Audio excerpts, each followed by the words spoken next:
Cheryl correu para relatar que a criança havia sido escoltada em segurança para longe do campo de batalha, sua voz firme apesar do caos.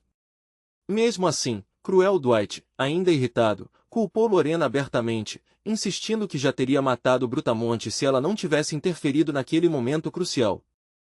Indignada, Lorena mal conseguia acreditar na acusação do companheiro, franzindo as sobrancelhas em incredulidade, enquanto o irritado Cruel Dwight explicava com irritação que seu golpe calculado tinha sido interrompido quando ela entrou no caminho dele durante o confronto com Chabor. Recuperando a calma, Lady Lorena Beowulf rejeitou firmemente aquela acusação, respondendo com convicção que, na verdade, tinha sido Cruel Dwight quem atrapalhou seus movimentos quando ela tentou manobrar Chabor. Cheryl permaneceu em silêncio, observando a tensão entre os dois enquanto Cruel Dwight lembrava Lorena de sua derrota no último treino entre eles. Mas para ela, aquela luta de treino não tinha quase nenhuma relação com a brutal imprevisibilidade de um campo de batalha real. De repente, a voz autoritária de Ian cortou a discussão, ordenando que os dois ficassem em silêncio. Ele alertou que discutir diante de um inimigo tão poderoso só enfraquecia a união deles e diminuía as chances de vitória. Lorena olhou para Ian com desconfiança, perguntando se ele realmente acreditava que conseguiria derrotar Chabor sozinho. Embora ele negasse qualquer arrogância, havia em sua postura calma um leve sinal de que essa possibilidade já tinha passado por sua cabeça. Exigindo que Ian parasse de avançar, Lorena insistiu que aquele não era o momento para heroísmos imprudentes. Se o líder bárbaro contra-atacasse enquanto Ian estivesse exposto, as consequências poderiam ser desastrosas. De repente, Chabor encurtou a distância com uma velocidade assustadora, e alguém gritou para os cavaleiros se espalharem. Antes que conseguissem se esquivar completamente, o bárbaro liberou um golpe carregado de mana que explodiu ao redor, arremessando corpos blindados pelo campo como folhas em uma tempestade. Rugindo acusações de que o Império havia massacrado sua tribo, Chabor jurou com fúria selvagem que exterminaria todos ali, sua promessa de vingança ecoando pelo terreno manchado de sangue. Indignado com as ameaças e a destruição do bárbaro, Cruel Dwight decidiu atacar mais uma vez, virando-se brevemente para Lorena para pedir, quase implorar, que desta vez ela não interferisse em seu ataque. Enquanto isso, Chabor continuava girando seus enormes braços em golpes devastadores sem parar. Os cavaleiros desviavam por pouco de cada impacto esmagador, enquanto Ian, observando a uma distância calculada, percebeu que aquela troca caótica não poderia continuar por muito tempo sem consequências graves. Se Lorena e Cruel Dwight tivessem agido com verdadeira coordenação de veteranos, o confronto poderia ter sido diferente. Mas cada um queria provar sua própria força, e essa ambição acabou criando um caos desorganizado no campo de batalha. Cheryl declarou com coragem que também entraria na luta contra Chabor. Ian pensou em alertá-la de que mais interferência poderia piorar a confusão, mas acabou hesitando, sentindo que talvez a determinação dela pudesse trazer algo inesperado. Mesmo em meio ao barulho da batalha, o cavaleiro de elite entrou em um breve momento de reflexão, e nesse instante surgiu em sua mente estratégica uma ideia pouco convencional. Cheryl avançou para apoiar Lady Lorena, incentivando-a a agir conforme seu próprio julgamento. Com a intervenção da jovem cadete alterando o ritmo e o tempo da luta, a dinâmica do campo de batalha começou a mudar de forma sutil. Ian percebeu a presença dessa nova combatente no meio da batalha, e sua coordenação inesperada acabou confundindo até mesmo guerreiros experientes que estavam acostumados a padrões previsíveis. Para um chefe endurecido pela guerra como Chabor, os ataques da cadete Cheryl no início pareciam pouco impressionantes, seus golpes de espada eram diretos, seus passos simples, sem a elegância das técnicas veteranas. Mas esses ataques modestos se encaixavam perfeitamente entre os confrontos mais pesados dos outros, entrando no ritmo caótico da batalha. Aos poucos, as contribuições sutis de Cheryl começaram a transformar aquela confusão em algo mais organizado. Ian deixou escapar um leve sorriso ao perceber essa mudança. Em vez de atrapalhar, a presença de Cheryl estava sendo surpreendentemente eficaz, algo que ele nunca teria imaginado dela. Em sua vida passada, Ian nunca tinha ouvido o nome de Cheryl se destacar de nenhuma forma, e isso agora o deixava intrigado. Ele simplesmente não conseguia entender como alguém com tanto talento escondido tinha passado despercebido antes. Mesmo com a luta ficando cada vez mais intensa, Cheryl reclamou com Lorena sobre o jeito irritante de Cruel Dwight e sugeriu que elas lançassem um ataque total juntas. Ainda assim, apesar da tensão, Lorena se recusou a deixar que provocações quebrassem a união deles.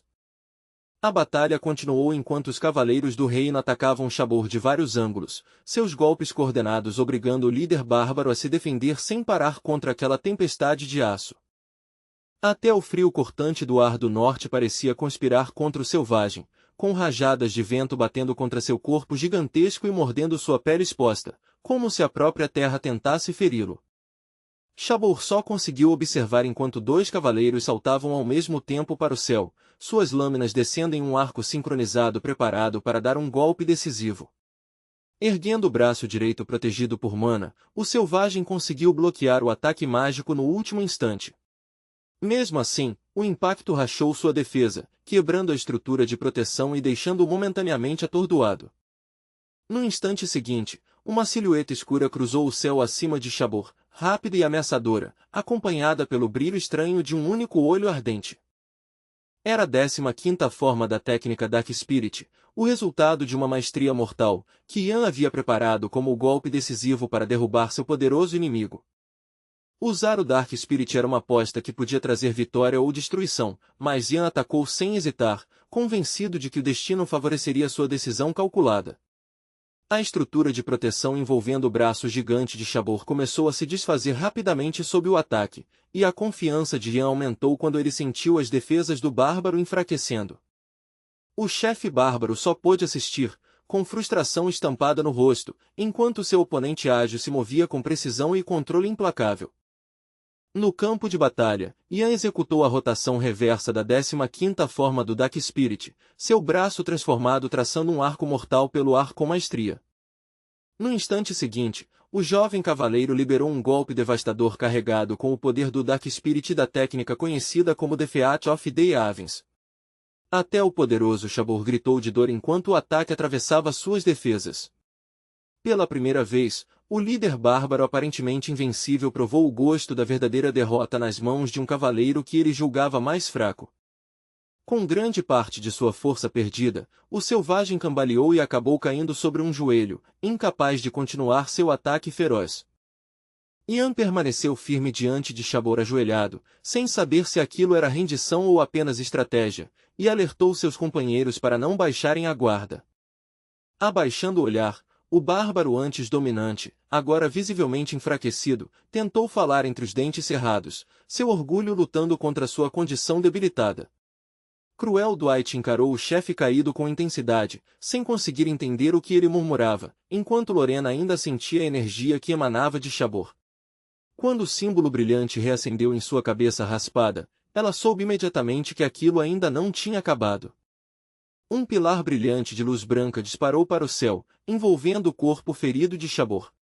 Em um instante, ele desapareceu do campo de batalha, deixando apenas os guerreiros do reino atonitos para trás. Os cavaleiros olharam para as correntes de ar girando onde ele estava antes, confusos e frustrados, enquanto alguns acusavam o bárbaro de fugir de forma desonrosa. Mesmo decepcionada com a fuga de Chabor, Lorena sentiu um enorme alívio ao ver que seus companheiros ainda estavam vivos. Recuperando o controle, ela ordenou que todos recuassem e relatassem o ocorrido ao quartel-general. Então, lembrando da última posição de Yan, o grupo ficou inquieto e começou a procurá-lo desesperadamente, porque seu companheiro estava ali apenas alguns momentos antes. O terreno rochoso permanecia estranhamente silencioso sob o céu frio, sem nenhum sinal de movimento. Um silêncio pesado dominava o lugar, como se a batalha nunca tivesse acontecido. Gotas escuras de sangue manchavam a pedra dura, formando um rastro sombrio que indicava que alguém ferido havia passado por aquele lugar desolado. Ali, apoiado pesadamente contra uma rocha irregular, estava o próprio Chabor, seu corpo enorme tremendo enquanto ele segurava os ferimentos graves recebidos na luta contra os cavaleiros imperiais. Mesmo com a dor atravessando seu corpo ferido, essas lesões eram pequenas comparadas ao sofrimento que ele sentia pela destruição de sua tribo.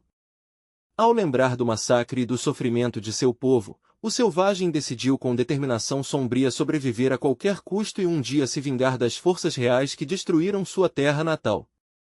De repente, uma voz calma por perto chamou sua promessa de vingança de fria e cruel, tirando o gigante ferido de seus pensamentos. Ian apareceu, dizendo calmamente que a decisão de Shabor de recuar tinha sido a correta. Se ele tivesse ficado, a destruição seria certa. Só tolos chamariam a sobrevivência de vergonha, porque na guerra, continuar vivo também é uma forma de vitória. O bárbaro furioso lançou insultos selvagens contra o jovem, ainda incapaz de entender como ele tinha conseguido chegar até ali vivo e inteiro. Mas Ian, o cavaleiro de elite do Império, manteve a postura calma e controlada, falando com uma tranquilidade firme que esfriava o clima entre eles. Ele não tinha vindo ali para derramar sangue por diversão, veio com um propósito, e deixou claro que não pretendia matar seu inimigo. Ian pediu respostas para algumas perguntas, seu tom controlado, mas com uma urgência clara, como se cada palavra pudesse decidir o destino de alguém. Ele estava até disposto a deixar o chefe ir embora depois disso, porque agora a informação era mais importante que vingança. Havia um nome que o incomodava como um espinho sob a armadura, e ele precisava saber se o líder já tinha ouvido falar dele. Todd só conseguiu encarar, atônito, o rival que tinha surgido como se o próprio campo de batalha o tivesse cuspido de volta. Uma hora antes, suas lâminas e punhos tinham se chocado em uma luta feroz, e Todd acreditava que aquilo já tinha terminado. Agora, ver aquela mesma figura ali novamente, viva, calma e perigosa, apertou um nó pesado de incredulidade em seu peito. Virando-se diretamente para o bárbaro, Ian, um cavaleiro de elite ligado a uma unidade especial, perguntou com clareza se Shabor já tinha ouvido algo sobre Vilay. Seu olhar não vacilou, afiado como uma lâmina desembainhada, procurando no rosto do chefe o menor sinal de reconhecimento. A pergunta carregava muito mais que curiosidade, soava como um nome ligado à dívida, dever e sangue ainda não resolvido. Pelo que Ian sabia, o chefe poderia até revelar o paradeiro de Vilay, uma informação que poderia mudar tudo num instante. Mas a expressão de Shabor endureceu como pedra, e ele exigiu que o cavaleiro ficasse em silêncio, como se até pronunciar aquele nome fosse uma maldição. Aquilo não parecia apenas orgulho, soava como medo escondido atrás de autoridade, o tipo de medo de quem protege algo sagrado. Ian analisou o oponente com um olhar estreito e investigativo, como se não conseguisse conciliar a hostilidade de Shabor com a estranha contenção que ele tinha demonstrado antes. Os movimentos do chefe, suas reações explosivas, suas proibições repentinas, tudo sugeria que havia um motivo oculto por trás daquela fúria. Ian permaneceu imóvel, deixando o silêncio pressionar a verdade a aparecer. A paciência de Shabor finalmente estourou como uma corda tensionada demais, ele ergueu um punho enorme acima de Ian, os músculos se contraindo como cabos de aço. Sua voz trovejou ao exigir que o jovem cavaleiro nunca mais ousasse abrir a boca para dizer aquele nome. O ar parecia tremer com a ameaça, como se o próprio mundo soubesse que mais uma palavra poderia desencadear violência. Perto dali, as rochas tremeram como se tivessem sido atingidas por um martelo invisível, e começaram a se despedaçar. Pedaços irregulares se soltaram e rolaram encosta abaixo, batendo uns nos outros até se partirem em blocos maiores que se chocavam contra o chão com peso brutal. Poeira e areia subiram como uma cortina sufocante, transformando o campo de batalha numa tempestade cinzenta. Naquele instante, Ian percebeu que Shabor tinha escolhido a morte no momento em que levantou o punho para esmagar um cavaleiro de elite do Império. Aquilo não era bravata, era praticamente uma declaração de guerra contra forças que nunca perdoavam. A postura de Ian se firmou, e seus olhos ficaram ainda mais afiados com a certeza fria de quem entende o quão rápido a misericórdia pode virar erro. Vendo Ian como um lobo sombrio prestes a atacar, o líder bárbaro mostrou os dentes e o convidou abertamente a avançar. O desafio era um ritual de domínio, feito para forçar o cavaleiro a um confronto direto onde a força bruta pudesse dominar. Ian respondeu estabilizando a respiração e firmando os pés no chão, preparando-se para mais um confronto contra o gigante que bloqueava seu caminho. Com magia correndo por seus membros, Ian quebrou as pedras ao redor com força bruta, destruindo a cobertura do terreno. Shabor rugiu indignado, furioso porque o jovem que tinha prometido não matá-lo agora liberava um poder que parecia letal. Mesmo assim, a intenção de Ian continuava precisa, se Shabor insistisse em intimidar em vez de responder, ele o conteria sem dar um golpe fatal.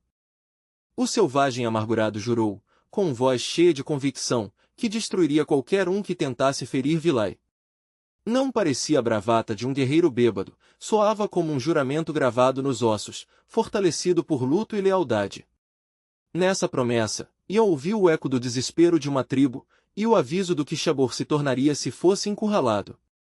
Ian sustentou o olhar do oponente sem vacilar, os ombros firmes como se pudesse carregar o peso de todo o confronto sozinho. Ele não tinha intenção de recuar, não numa batalha que parecia decisiva em mais de um sentido. O bárbaro era poderoso, sim, mas a determinação de Ian era mais afiada que o medo.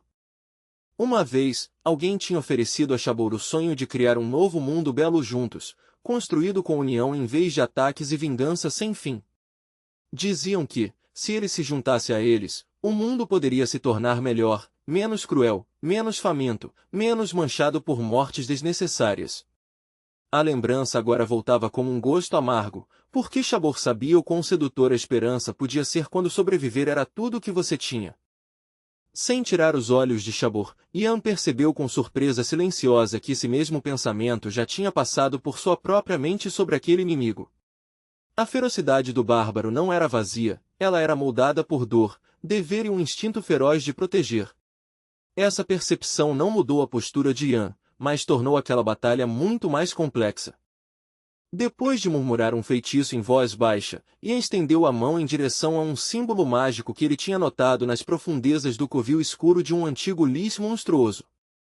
A lembrança daquele lugar, frio, podre e pulsando com poder proibido, passou rapidamente por sua mente. Seus dedos se fecharam com certeza, como se estivessem acionando um mecanismo escondido capaz de mudar toda a luta. Shabor observava, confuso, sem entender o que o oponente estava fazendo. Os movimentos do cavaleiro não eram de alguém prestes a atacar com espada, eram cuidadosos, calculados e estranhamente confiantes. Ele não fazia ideia do que Ian planejava, e essa ignorância começou a transformar sua raiva em suspeita. Com uma ordem firme, Ian mandou o Stoneval se erguer, e o chão respondeu como um animal obediente. Pontas de pedra surgiram entre ele e Shabor, formando uma linha defensiva irregular. As estacas de pedra pareciam uma cerca de dentes afiados, feita para atrasar o avanço e ganhar segundos preciosos. O chefe atônito encarou a barreira que surgiu de repente, piscando em meio à poeira enquanto o terreno mudava diante dele. Ele atribuiu aquilo à magia do cavaleiro da unidade especial, e sua expressão escureceu com respeito relutante. Para um guerreiro acostumado a confiar apenas na força bruta, pedra invocada era quase uma afronta. Rangendo os dentes de raiva, Shabor entendeu a situação imediatamente e lançou um olhar venenoso para a tática. Mesmo assim, não recuou um único passo, como se o orgulho tivesse soldado seus pés ao chão.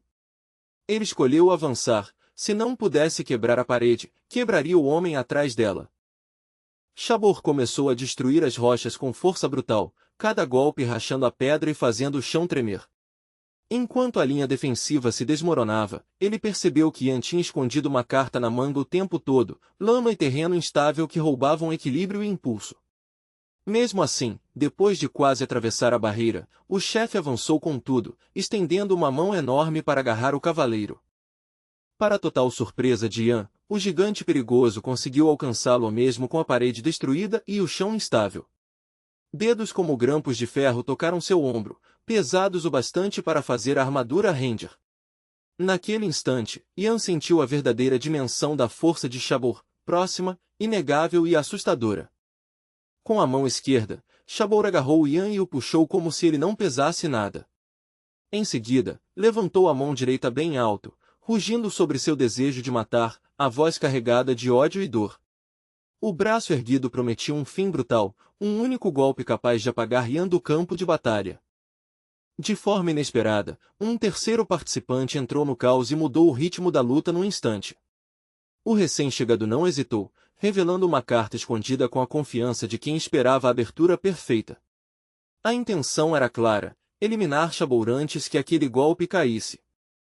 No momento seguinte, o bárbaro foi atingido por um fino raio de relâmpago, preciso e cruel, lançado diretamente pela feiticeira Momon. O arco elétrico cortou o ar cheio de poeira como uma lâmina viva, acertando com precisão cirúrgica. O corpo de Shabor se contraiu quando a magia invadiu seus nervos.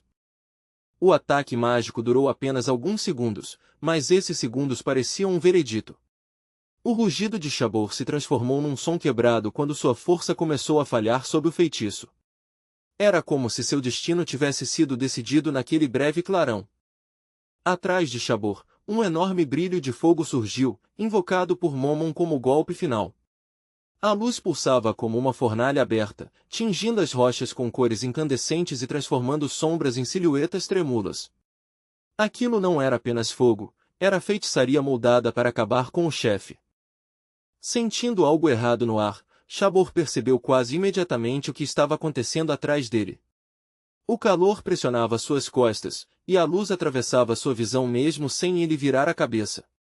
Seu instinto gritava que aquilo não era um feitiço de intimidação, era execução. E então, sem aviso, parte do corpo do guerreiro simplesmente desapareceu, como se a realidade tivesse sido cortada. Isso não pode ser, insistia a mente do chefe em negação desesperada, mas o vazio era real, um espaço brutal onde antes havia carne. O campo de batalha respondeu ao choque com silêncio.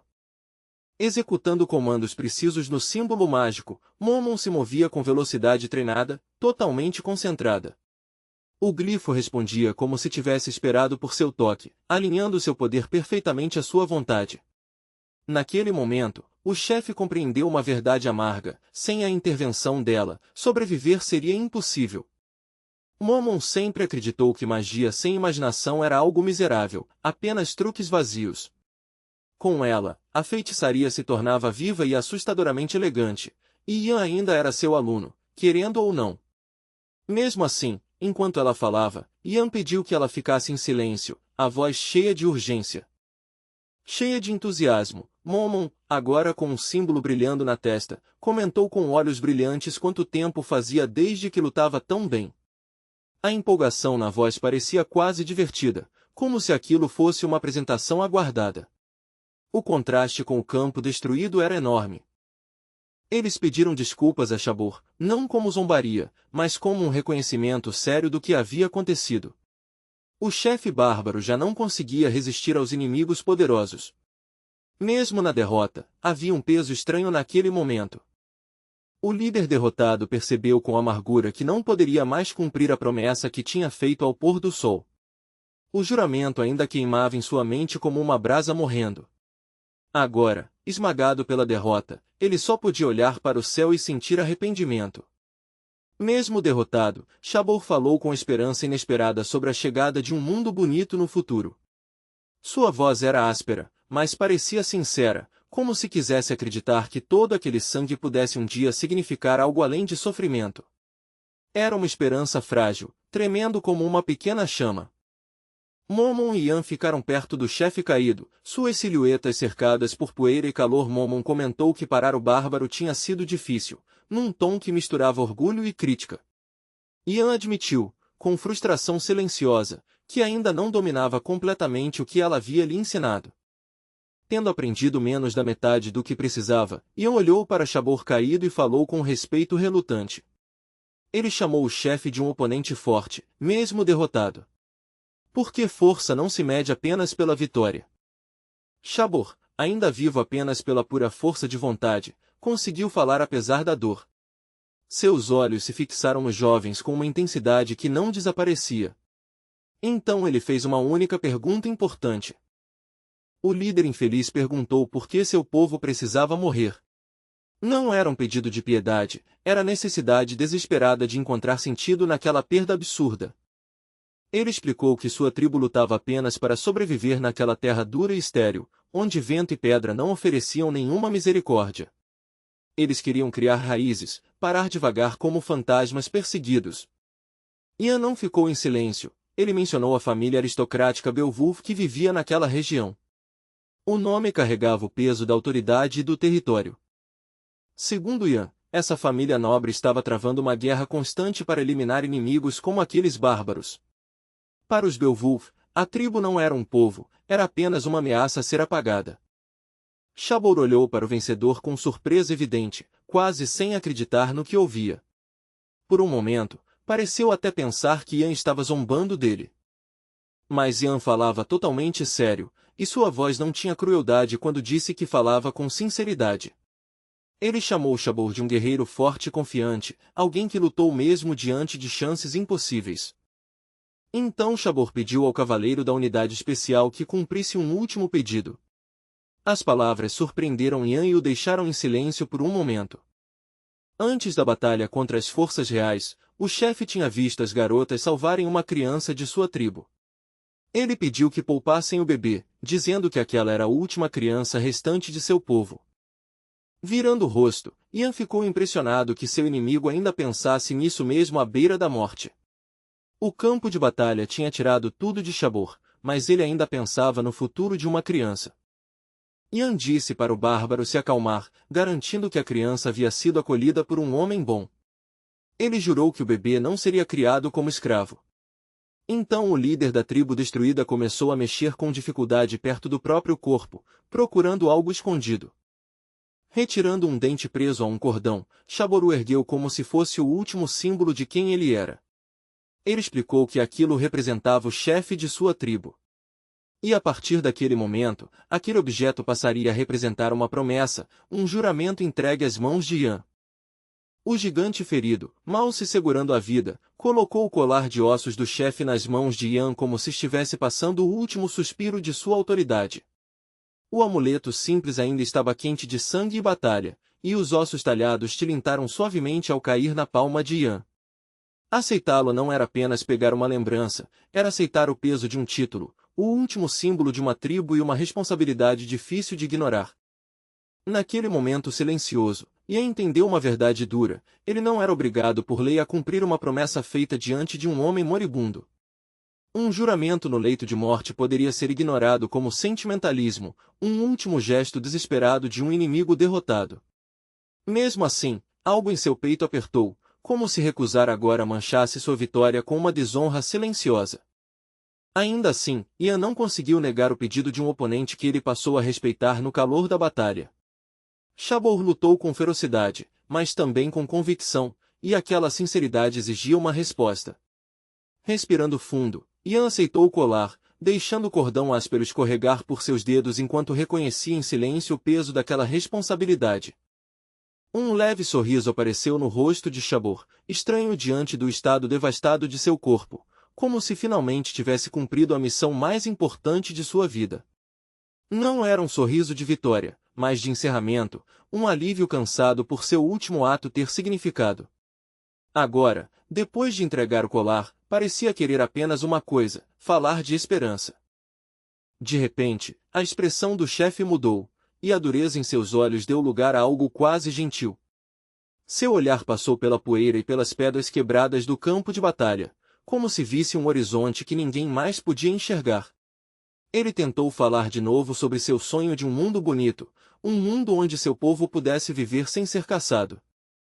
Yan baixou a voz e falou com uma suavidade rara ao rival caído, dizendo que talvez ele renascesse em um lugar mais gentil na próxima vida. As palavras soaram quase como uma pequena oração. Mas os olhos de Chabor já estavam distantes, e qualquer consolo que Yan tentou oferecer se perdeu no silêncio. A noite caiu, e no Ducado Beowulf, sede da Autoridade Fria do Norte, uma reunião formal foi convocada para celebrar o resultado da campanha.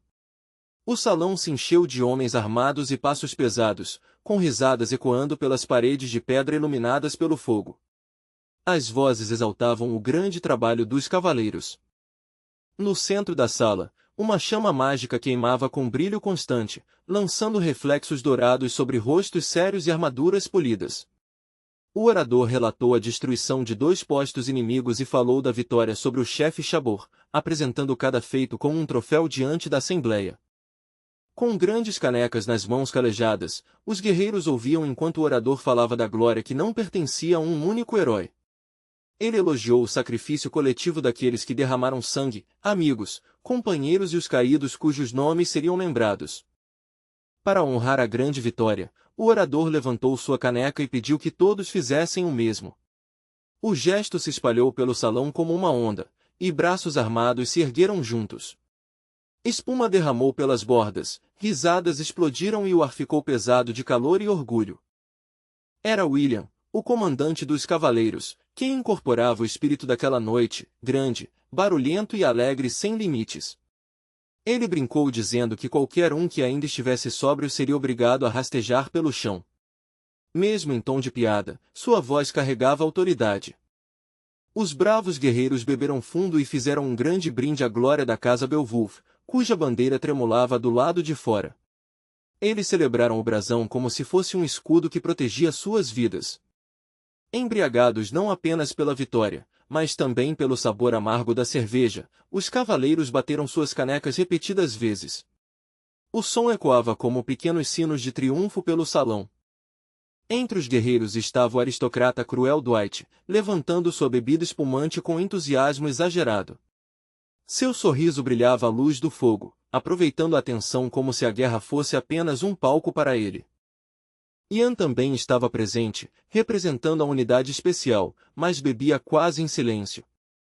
Ele ergueu a caneca com moderação, observando o salão em vez de se perder na festa. Não muito longe dali, Lady Lorena Beowulf se mantinha escondida atrás de enormes barris empilhados. Ela não participava do círculo barulhento dos guerreiros. Lorena conseguia ver os homens festejando e ouvir suas piadas e gritos claramente. O barulho chegava até ela como ondas. William se aproximou dela com passos confiantes e perguntou se ela estava bem. Instintivamente ela o chamou de tio, mas logo se corrigiu e usou seu título militar. Feliz por ver que ela não estava ferida, William comentou orgulhoso sobre como ela teria derrotado o chefe na batalha. Lorena negou imediatamente, recusando aquele crédito. Ainda animado pela vitória, William disse que capturaria os estandartes restantes da tribo bárbara se Lorena desse a ordem. Mas Lorena não deu esse comando. William olhou para Lorena com mais atenção e murmurou que tudo aquilo era por causa daquela noite, Buzaza. Bais, um nome que parecia pesar na memória dele. Segundo William, Lady Lorena Beowulf simplesmente não estava acostumada com o mundo em que viviam agora, esse mundo duro de soldados e responsabilidades do norte. Ele disse que ela não deveria ficar triste enquanto os cavaleiros do norte estivessem ao seu lado. William disse que quem não conhece nada imagina a cavalaria como pura honra e glória. Mas a realidade era muito mais pesada. William insistiu que Bais deve ter morrido feliz, pois morreu defendendo sua jovem senhora de um inimigo feroz. Então, com sinceridade inesperada, William admitiu que invejava Bais, porque também gostaria de morrer por Lorena. Mas logo disse que era forte demais para morrer assim. Lorena pediu imediatamente que ele não falasse desse jeito. William então mencionou a criança que a unidade especial trouxe de volta da campanha.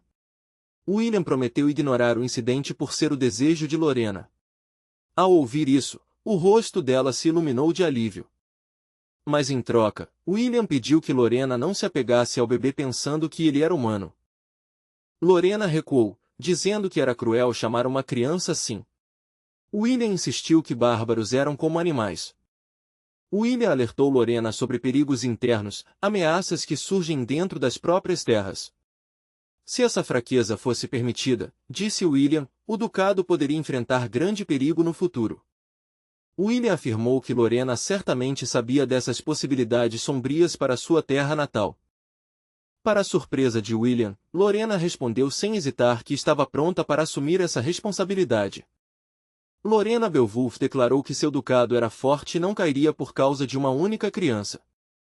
William manteve os olhos fixos nela e repetiu a palavra responsabilidade. De repente, uma memória dolorosa surgiu na mente de William. Essas lembranças reacenderam a raiva de William. Ele pediu a Lorena que não tratasse responsabilidade de forma leviana.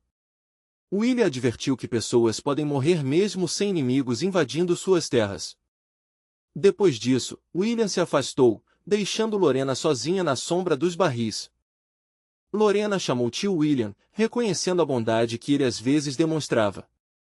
Quando William finalmente saiu, Lorena permaneceu parada observando. Hans Mehringer se aproximou e perguntou se William tinha estado ali. Hans Mehringer ficou indignado por William ter falado com tanta dureza com Lorena. Lorena pediu que Hans se acalmasse. Hans então começou a contar uma história do passado. Durante aquela campanha, um jovem cavaleiro caminhava por uma aldeia queimada. A criança estava no frio, sem roupas, tremendo. O cavaleiro estendeu a mão para a criança. Depois daquele encontro, o guerreiro do reino decidiu levar a criança consigo. O garoto estava quieto demais, quase imóvel para alguém que tinha sobrevivido a um campo de batalha. Mas seus olhos ardiam com uma intensidade febril, revelando algo selvagem, algo que não combinava com inocência. Havia uma profundidade naquele olhar, como brasas escondidas sob cinzas, sugerindo um temperamento sombrio esperando a chance de despertar. Mesmo assim, o cavaleiro bondoso, cansado da guerra e tomado pela piedade, ignorou o aviso e escolheu a misericórdia. Quando os conflitos finalmente terminaram nas terras controladas pelos bárbaros, a criança encontrada foi levada de volta como uma lembrança esquecida da campanha. Ele atravessou longas estradas e ventos frios até chegar à mansão, protegido por seus muros de pedra. Como se aquele lugar seguro pudesse apagar o que ele tinha vivido. Os servos observavam com curiosidade e desconforto, murmurando orações para que a guerra ficasse do lado de fora dos portões. O cavaleiro passava muito tempo longe de casa, sempre chamado novamente ao dever. Mas sua jovem esposa assumiu o cuidado da criança sem reclamar. Ela o lavava, vestia roupas limpas e o acalmava nas noites em que ele acordava tremendo em silêncio. Suas mãos eram gentis e sua voz paciente, ela não via ali um inimigo, mas uma vida que ainda podia ser guiada para algo melhor. Durante um ano inteiro, aquela mulher de bom coração cuidou do garoto com dedicação completa. Preparava refeições quentes, remendava roupas e ensinava pequenas coisas do dia a dia. Aos poucos, a casa se acostumou com aquela situação estranha. As estações passaram sem desastre algum, como se o destino tivesse aceitado aquilo. Mas então, em um dia que começou como qualquer outro, algo dentro do pequeno bárbaro finalmente despertou. Como se um instinto enterrado tivesse se libertado. O ar da mansão pareceu ficar pesado, e a calma do garoto se transformou em uma máscara. A partir daquele momento, os dias da infeliz madrasta estavam contados. Do lado de fora, a propriedade continuava sua rotina normal, quase com indiferença cruel. As tarefas continuavam, portas se abriam e fechavam, e o vento passava pelas árvores como sempre. Nada indicava que uma tragédia estava acontecendo. No quarto onde antes havia calor e cuidado, manchas escuras se espalhavam pelo tapete. Um sinal claro de que algo terrível tinha acontecido. A jovem esposa estava caída no chão, imóvel, com uma faca cravada no peito. Ela acreditava, com toda a pureza de um coração gentil, que amor podia mudar um coração selvagem. Ofereceu paciência onde outros ofereciam medo, e carinho onde outros queriam punição. Por acreditar nisso, pagou o preço mais alto. Depois de cometer o assassinato, a criança bárbara fugiu durante a noite. Quando o cavaleiro finalmente voltou para casa, já era tarde demais.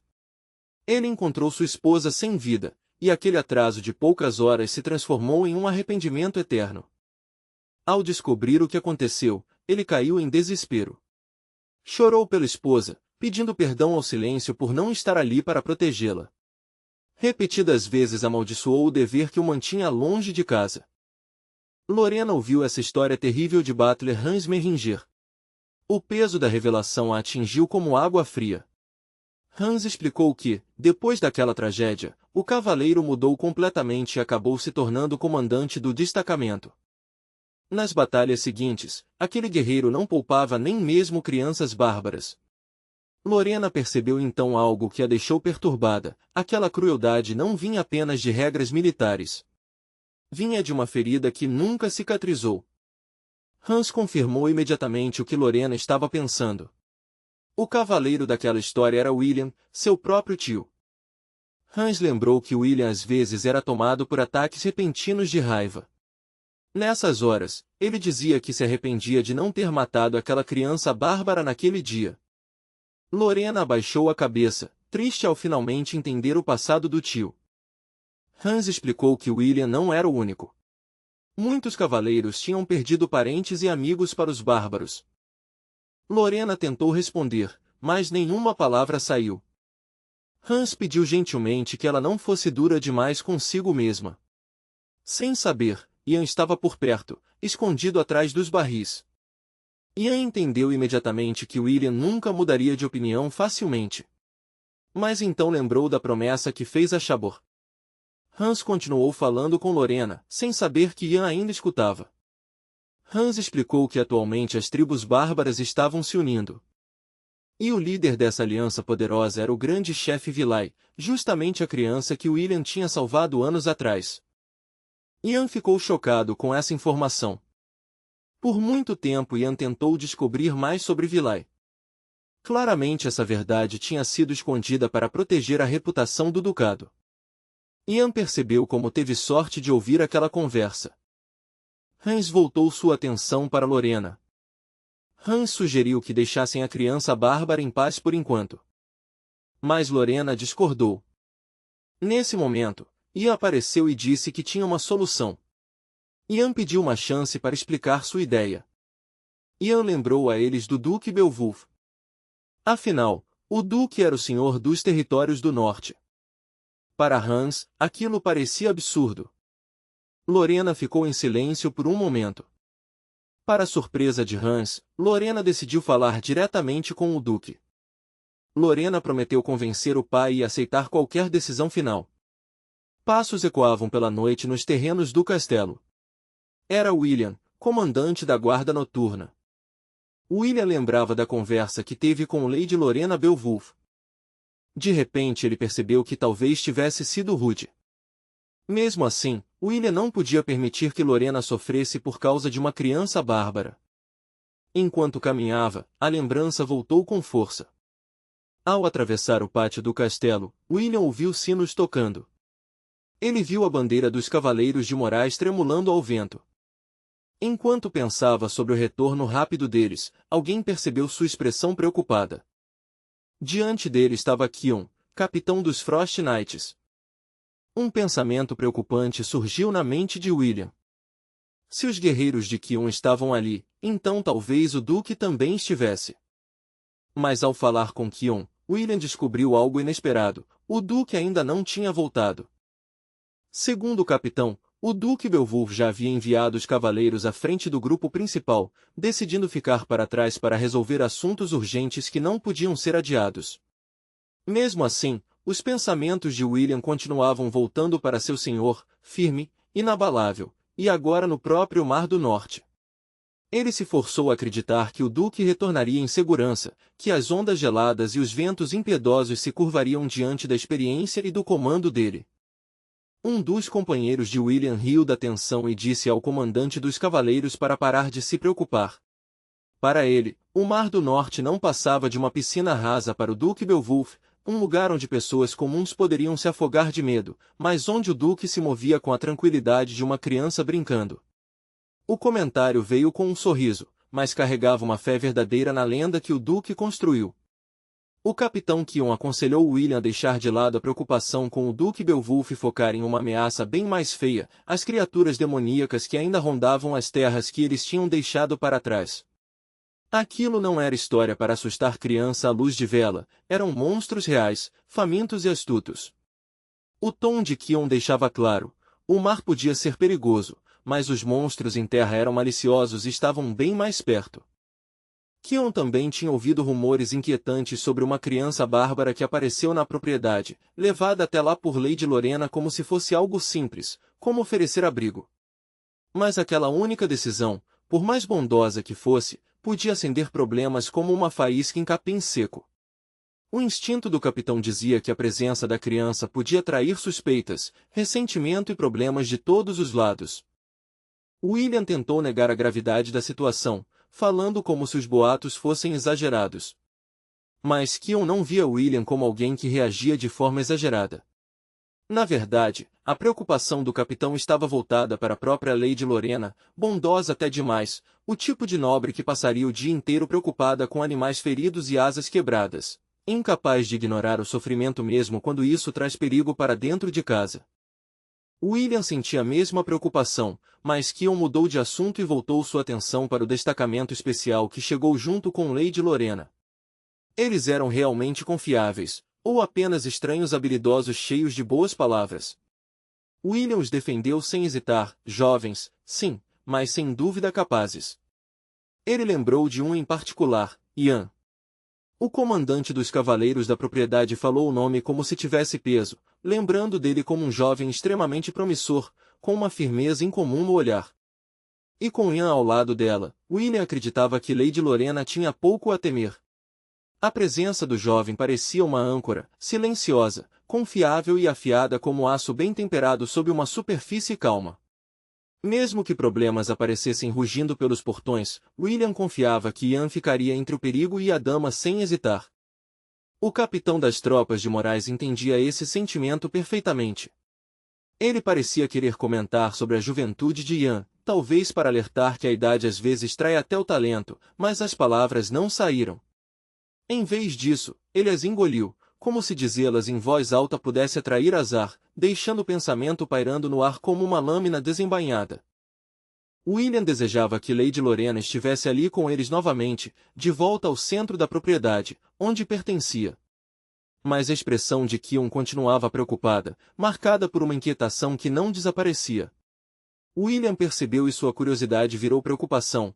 O que incomodava o capitão agora não parecia apenas cautela de soldado, mas algo mais pesado, como um aviso vindo do instinto. O capitão Kion dos Cavaleiros do Gelo confessou um pressentimento sombrio. Um tufão estava se formando em algum lugar distante, pronto para engolir o castelo Beowulf inteiro. A noite tinha sido tranquila, quase pacífica, aquele tipo de silêncio que faz as pessoas acreditarem que o mundo está seguro. Mas Kion escutava esse silêncio de outro jeito, como a respiração antes da tempestade, como se o próprio destino estivesse juntando forças para atacar. No dia seguinte, acontecimentos estranhos começaram a surgir em uma ala do castelo Beowulf, ligados de perto ao cotidiano, e às tensões escondidas, do destacamento especial estacionado ali. O que parecia apenas treino normal e conversa casual começou a se transformar em algo mais importante. Os corredores de pedra do castelo, normalmente calmos, pareciam carregados de uma energia diferente. Dentro de uma grande sala, um espaço parecido com uma arena tinha sido preparado para o treino dos cavaleiros da propriedade. O chão estava cheio de marcas e riscos deixados por incontáveis exercícios, e o ar tinha um leve cheiro de suor, madeira e metal. Era um campo de batalha controlado, amplo para combates de treino, organizado para forjar disciplina, e barulhento o suficiente para que até pequenos movimentos ecoassem pelo lugar. A feiticeira Momon estava ali no meio de tudo, relaxada, tomando uma bebida amarela com canudo como se estivesse em um festival e não em um salão de treino militar. Seus olhos vagavam pelo salão com curiosidade divertida. Ela parecia totalmente à vontade entre espadas de treino se chocando e ordens sendo gritadas. Ali tudo era oferecido livremente para ela, até as bebidas, um luxo que agradava Momon mais do que ela gostava de admitir. Cada gole tinha gosto de conforto e privilégio, o tipo de coisa que só uma casa poderosa oferece. Por um momento, a feiticeira parecia até um pouco convencida, como se o próprio castelo tivesse reconhecido sua importância. Momon se lembrou de como os moradores do castelo passaram dias discutindo sobre a criança bárbara, com vozes subindo e descendo como ondas durante uma tempestade. A discussão era constante, medo contra compaixão, tradição contra incerteza. Mas recentemente o barulho tinha diminuído bastante, como se todos estivessem cansados de discutir ou como se uma nova tensão tivesse tomado o lugar da antiga.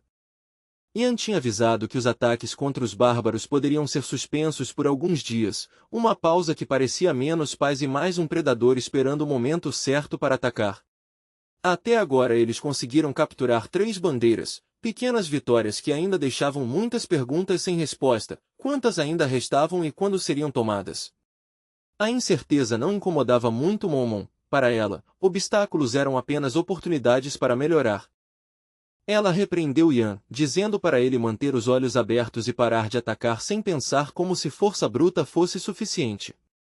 O tom dela praticamente gritava, pense. E mais do que isso, ela insistia para que ele aprendesse magia, não como truque bonito, mas como arma e ferramenta capaz de mudar uma batalha antes mesmo das espadas se encontrarem. Para pressioná-lo, Momon gastou todo o mana que vinha guardando em segredo, se esgotando com orgulho imprudente só para provar um ponto. Mesmo assim, alguém que observava de perto percebeu algo impressionante em seu controle e intensidade. Momon, nunca satisfeita, logo começou a buscar ainda mais elogios. Mas então seu companheiro começou a agir de forma estranha, rindo com facilidade demais, comemorando cedo demais, uma alegria que não combinava com o momento. A mudança foi sutil no começo, como uma pequena rachadura no vidro, mas suficiente para deixar Momon desconfiada. Algo estava errado. Yan tinha enganado Momon, e a traição acendeu sua raiva como fogo em palha seca.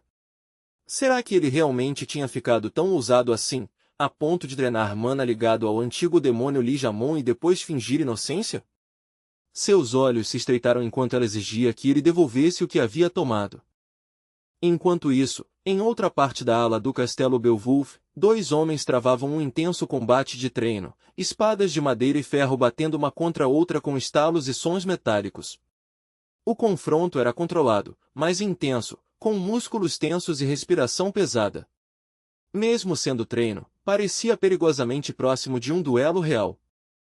Durante o combate de treino contra Cruel Dwight, William, comandante dos Cavaleiros da Propriedade, dava instruções com autoridade. Ele mandou Dwight desviar para a direita, atacar com mais decisão e parar de hesitar no momento crucial. A voz de William carregava experiência de batalha. O comandante experiente apontou os movimentos bruscos demais de Dwight, criticando o desperdício de força onde deveria haver precisão. Ele exigiu investidas mais profundas, passos mais limpos e golpes com intenção. A crítica de William era direta, mas não cruel. Exausto após o treino, o aristocrata Cruel Dwight estava cheio de frustração, não pela dor nos braços ou pela falta de ar, mas porque ainda não conseguia vencer William nesse combate controlado. Seu orgulho não aceitava a derrota facilmente. Dwight começou a pensar que as condições eram injustas. Ele tinha apenas uma espada de madeira, enquanto William usava uma de ferro. Como alguém pode vencer com um pedaço de madeira? Pensava irritado. Mesmo reclamando mentalmente da injustiça, Cruel Dwight avançou novamente, atacando com teimosia. Essa determinação agradou William, pelo menos Dwight não tinha desistido. Os olhos dele mostravam a fome de vencer. E eu observava o combate de perto, entre os membros do destacamento especial. Seu olhar acompanhava cada movimento, analisando não apenas os golpes, mas o ritmo do combate. Momon não entendia por que os homens estavam treinando com tanta intensidade de repente. Para ela, parecia desnecessário. Ainda assim, seu companheiro parecia entediado, e Yan parecia concordar que esse tédio tinha levado a isso. Durante sua recente batalha contra Chabor, Yan percebeu quantas falhas ainda tinha. Talento não significava invencibilidade. Se não fosse pela presença de Momon, ele poderia ter acabado novamente à beira da morte. Enquanto Momon ria e dizia para ele nunca mais enganá-la, interpretando sua gratidão como bajulação, a mente de Yan estava focada em outra coisa. Ele tinha descoberto uma pista sobre a Elon. Ele lembrou do momento no arsenal em que tocou a arma lendária. No instante em que seus dedos encostaram no cabo, a espada pareceu resistir, como se tivesse vontade própria. Mas os cavaleiros do norte que usaram a mesma espada não notaram nada estranho. Para eles, ela era apenas pesada. Isso só aumentou a suspeita de Yan. Yan ligou sua experiência à técnica mágica especial do Espírito da Neve de Beowulf, uma força estranha que supostamente aumentava o mana dentro do chamado Dungeon. Entendendo que o Espírito da Neve funcionava como um coração de mana, bombeando energia por caminhos invisíveis, Yan começou a pensar se aquela técnica poderia ser aprendida. Ao lado dele, a feiticeira Momon ainda não entendia por que o aristocrata Cruel Dwight continuava enfrentando o comandante William. Segundo Yan, Dwight estava simplesmente cansado de perder para ele antes, e por isso agora procurava alguém para lutar no lugar. Momon zombou e, com sua arrogância teatral, se chamou de Liz. De repente, um homem se aproximou de Yan e chamou seu nome diretamente. Era o capitão Kion, sorrindo satisfeito enquanto cumprimentava o jovem talentoso. Depois de cumprimentá-lo respeitosamente, Yan se apresentou oficialmente e mencionou o destacamento especial ao qual pertencia. O capitão Kion dispensou o pedido de desculpas e disse que já tinha ouvido sobre a vitória de Yan contra Chabor. Yan, considerando mais sorte do que heroísmo, apontou para Lady Lorena e os outros membros da equipe. Kion estreitou os olhos com curiosidade e perguntou por que Ian chamava Lady Lorena pelo primeiro nome. Achando aquilo estranho, Ian explicou que o capitão tinha entendido errado. Então Kion perguntou por que Ian não conversava com ela. Mas agora o capitão Kion entendia perfeitamente por que William elogiava tanto Ian. Enquanto conversavam, Kion percebeu que Ian já tinha alcançado o 5º nível. Pensando nisso, o capitão admitiu que Ian tinha um enorme potencial militar. Em outra parte da arena, outra espada de madeira voou pelo ar. A espada caiu perfeitamente nas mãos de Ian. A proposta veio do próprio capitão Kion, com um sorriso que era metade convite e metade provocação. Ele disse que até o mais jovem de seus subordinados poderia dar uma surra em Ian. Por trás da provocação, havia um objetivo claro: Kion queria ver com os próprios olhos que tipo de guerreiro Ian realmente era. Um dos artesãos militares designados para esse espetáculo era um cavaleiro do destacamento de Morosmir, um homem discreto que se apresentou a Jon com educação tranquila e uma voz calma como água parada. Ele se movia com a serenidade de alguém que gravou disciplina nos próprios ossos depois de inúmeras campanhas, sem parecer impressionado nem intimidado pela grandiosidade do castelo ou pelos olhares ao redor. Ninguém percebeu o leve e rápido sorriso que apareceu nos lábios de Ian, tão pequeno que desapareceu no mesmo instante. Para a multidão, ele era apenas um ex-recruta de baixa patente.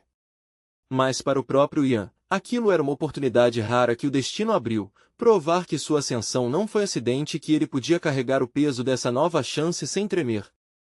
Na verdade, para Ian pouco importava quem estava diante dele, um duelo era um duelo, e determinação valia mais que nomes. Ainda assim, ele não podia recusar o próprio Capitão Kion, ainda mais com tanta gente assistindo. Então aceitou com calma. Gostasse ou não, lutaria contra os homens do capitão e deixaria que o resultado falasse por ele. Quando o corajoso Ian sugeriu calmamente que Capitão Kion e os outros lutadores usassem espadas reais em vez de espadas de treino, a surpresa apareceu imediatamente no rosto do chamado Pesadelo. A sugestão era ousada, quase provocadora, porque tirava qualquer desculpa e exigia uma luta de verdade. Por um instante, até os guerreiros mais experientes pareceram abalados. Os guerreiros imperiais, alinhados com capuzes cobrindo parte do rosto, ficaram em silêncio enquanto processavam a proposta estranha de Ian. A postura continuava disciplinada, mas os olhos revelavam surpresa, alguns desconfiados, outros irritados, outros curiosos. Era como se Ian tivesse jogado uma luva de aço em um lugar onde todos esperavam apenas madeira e formalidade. Como se quisesse aliviar a tensão antes que virasse hostilidade, Kion abriu um sorriso torto e zombou levemente da juventude moderna por sua ousadia, claramente falando de Ian. A piada tinha uma ponta afiada, mas também serviu para aliviar o clima. Mesmo assim, Ian sentiu o ar ficar mais pesado, como se o público quisesse ver sangue mesmo sendo apenas treino. Então, com um tom calmo e quase divertido, Kion se dirigiu diretamente ao Pesadelo, o subordinado que ainda estava surpreso com a atitude repentina de Ian. A voz do capitão era tranquila, mas autoritária, daquelas que não deixam espaço para hesitação. Ficou claro, qualquer dúvida seria resolvida na ação, não nas palavras. Kion ordenou que seu subordinado não se segurasse no confronto que viria, dizendo para lutar com tudo como se fosse um teste real. O guerreiro aceitou na mesma hora, endireitando os ombros sob a capa como uma fera prestes a atacar. Naquele momento, a luta deixou de parecer entretenimento e passou a parecer julgamento. Com um salto rápido, Mir avançou para frente tentando derrubar seu oponente arrogante em um único golpe decisivo. Ele acreditava de verdade que Ian iria se arrepender da ousadia assim que o aço real entrasse em jogo. Na mente de Mir, uma espada de verdade pertencia a um verdadeiro guerreiro, e Ian estava prestes a aprender isso. Ian, porém, permaneceu firme com a espada de madeira nas mãos, olhando fixamente para Mir com uma concentração assustadora. Ele observava quadris, ombros e postura, lendo cada movimento como um aviso antes do ataque acontecer. Para Ian, o duelo não era caos, era linguagem. De repente, uma luz absurdamente brilhante tomou conta da sala, forte o bastante para fazer vários cavaleiros recuarem. A expressão de Ian mudou, e seus olhos brilharam com um brilho mágico intenso. A mudança foi tão rápida que parecia algo adormecido dentro dele despertando de repente. Algo começou a girar rapidamente perto do teto do enorme salão de treino, cortando o ar com um som forte e vibrante. O movimento era rápido demais para acompanhar, apenas um borrão e um som cortando o ar. Por um instante, parecia que toda a ala do castelo Beowulf tinha virado palco de algo impossível. E então ficou claro, o pedaço quebrado da espada de madeira que Ian usava contra Mir começou a cair. Ele girava no ar, cortado de forma limpa como se uma lâmina invisível tivesse passado por ali. Os olhos de Captain Kion se arregalaram tanto que até pareciam brilhar sob o capacete. A surpresa apagou o sorriso que ele tinha antes. Ele abriu a boca para falar, mas apenas algumas palavras quebradas saíram. Os cavaleiros sob o comando de William também ficaram chocados, com expressões cheias de confusão e espanto. Eles não conseguiam entender como aquilo tinha acontecido no meio de um simples treino. A espada de madeira, ou o que restava dela, parou perigosamente perto do pescoço de Mir. Aquilo significava apenas uma coisa: o guerreiro imperial tinha sido derrotado. Ao redor, o espanto virou admiração aberta quando perceberam que o duelo tinha acabado em um único instante, e Ian derrotou um cavaleiro do esquadrão de Morais com um único golpe. Os olhos de Ian ainda estavam acesos com aquela intensidade estranha, quase demoníaca. Mas logo depois ele voltou ao normal e perguntou calmamente se Mir estava bem. Enquanto isso, longe do salão iluminado do castelo, a floresta do norte conhecida como Stone Peaks guardava seus próprios segredos. Em uma saliência rochosa irregular, um homem falou com outro que estava sentado atrás dele, parcialmente escondido pela pedra. O velho careca, vestindo apenas uma túnica simples que balançava com o vento, confirmou a verdade sombria: Duque Beowulf não voltaria ao seu ducado. O homem que havia perguntado sobre o senhor do castelo aceitou a notícia em silêncio, com um rosto tão imóvel quanto pedra. Então, sem hesitar, ele ordenou que o velho convocasse os líderes das tribos bárbaras.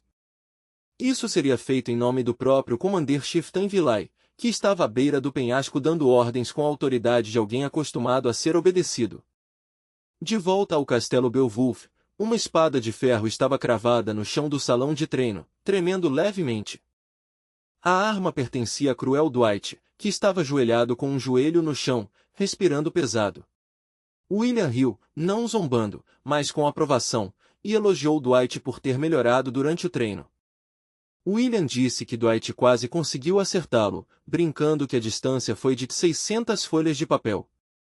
William continuava confiante de que Cruel Dwight ficaria mais forte com o tempo. O cavaleiro aristocrata derrotado agradeceu de forma meio relutante. William então percebeu que cavaleiros do esquadrão de Moras estavam se aproximando com urgência. Eles começaram a explicar rapidamente o que tinha acontecido no confronto entre Ian e o cavaleiro imperial Mir. Ao ouvir a história, William ficou olhando como se tivesse escutado outro idioma. Um cavaleiro próximo a Ian reclamou com amargura, dizendo que aquilo era uma vergonha para o esquadrão Mirage. Mas nem todas as reações foram negativas. Alguns cavaleiros da frente olharam para Ian com entusiasmo. Então o próprio Mir avançou e se aproximou de Ian com postura firme. Sem demonstrar emoção, Mir admitiu sua derrota e elogiou Ian. Os companheiros de Mir começaram a rir alto, zombando dele. Ian percebeu que Mir reagiu aos insultos de forma estranhamente tranquila. Em lugares como aquele, cavaleiros arriscavam a vida em batalha, e reputação era algo sério.